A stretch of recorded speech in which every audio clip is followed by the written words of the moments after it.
I have the distinct honor of inviting someone who is not only a leader, but a force of nature, a visionary who urges us to disrupt the norm, urges us to protect our core identity as UNDP, and urges us to always remember that our purpose is to create value, finance value, and deliver value with clarity and courage.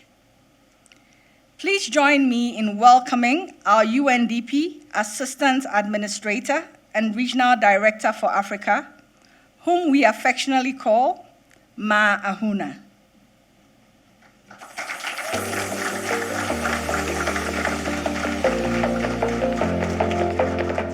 Honorable Minister of Finance, Honorable Minister of ICT, and of course all the other senior government officials in the room, warm greetings and thank you so much for honoring us here with your presence. I also want to recognize our resident coordinator, Acting, and the rest of the UN country team in the room. And of course, our dynamic, phenomenal women fellows. Yes, if you want energy, you go to them. They have it, but they have more than energy, I can promise you that. Tonight, we gather in a spirit of celebration, a celebration of legacy and of a future with promise, a future of possibility and of continuity. UNDP at 60 reminds us that this organization's story is deeply intertwined with Africa's own post-independence journey. 6 decades of partnership, of learning, of walking with nations through change, through turmoil, through terror in some cases, but also through opportunity. And as we look toward 2030, we are reminded that anniversaries are not about looking back. They are about asking what must endure, what must be preserved, what must change, what remains unchanged. UNDP's legacy and mission for the last 60 years, this organization has stood where humanity's aspirations meet practical action. For countries to govern better, to grow fairly, and to protect people and planet alike. But tonight, here in Rwanda, this milestone carries an even deeper meaning, because in the past 30 years, the journey of UNDP here is not just a story of projects delivered, it is a story of resilience reborn, trust rebuilt, and progress reimagined together. From the early days of recovery and institution building to today's bold frontiers in innovation, in green growth, in digital transformation, Rwanda and UNDP have walked side by side, proving that when a nation owns its vision, partnerships become power. Together, we have helped nurture the spirit of Agachiro, national dignity and self-reliance. We have helped to validate it, to reinforce it, not to undermine it, through initiatives that created jobs for youth, empowered women, protected biodiversity, and strengthened governance systems that leave no one behind. But what makes UNDP unique is not just what we do. It is why we do it, the purpose behind this organization. It's about people claiming agency over their own futures.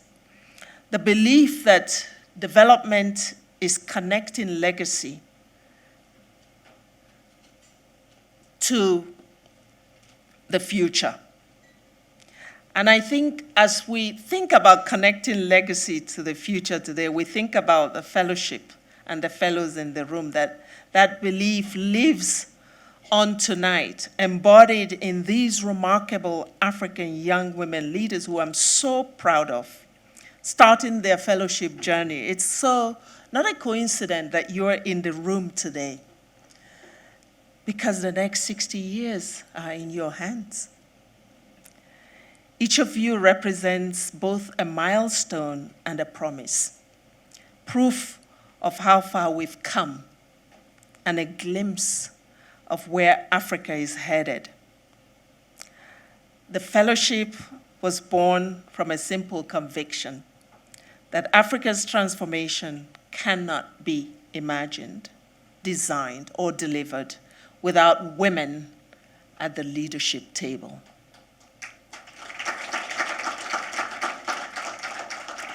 You are not only part of UNDP's history now, you are now helping to shape the future of development, not just in Africa, globally. Reflections,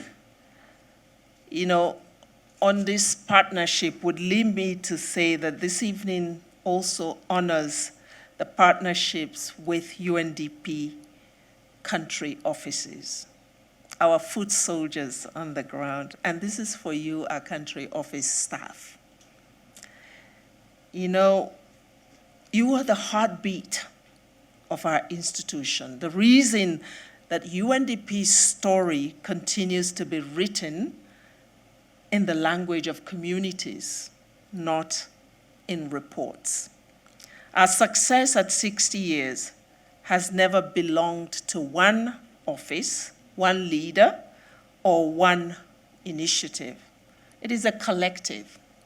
170 countries and territories having this listening posts in so many countries, coming together and working with countries for the betterment of our world. And I think if I come back to you fellows, I say you are stepping into a world that needs courageous competence. Carry this anniversary as a reminder that institutions endure only when leaders care enough to renew them. Be curious, be strategic, and above all, be kind. Because leadership is never just about what we achieve, it's about how we achieve it. The next 60 years of UNDP will depend on leaders like you who are bold enough to dream, grounded enough to deliver, and compassionate enough to bring others along. So tonight, let's raise our glasses to UNDP at 60. With this in mind, that we're nurturing a generation that will not only finish the work that was started 60 years ago, but would ensure that never again will this continent sit down for its hair to be shaved in its absence. There is that saying that you cannot shave a man's head in his absence. It's an African proverb.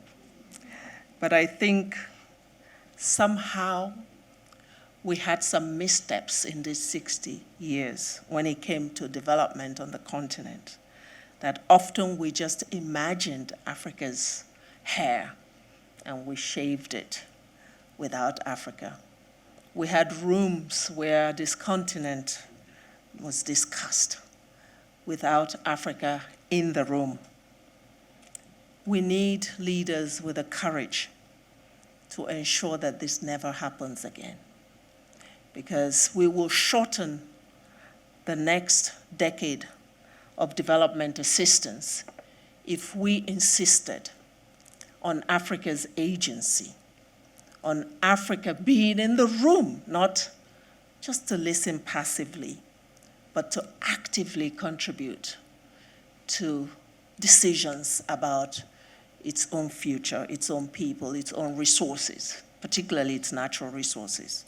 So, dear friends, to the next 60 years, those who have been supporting our programs, our donor countries, or the ambassadors who support us, I also want to honor them tonight, because everything that we're able to do is because of their generosity. So, colleagues, friends, please raise your glasses to UNDP and to Rwanda.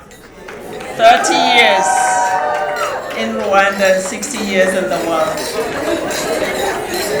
Thank you.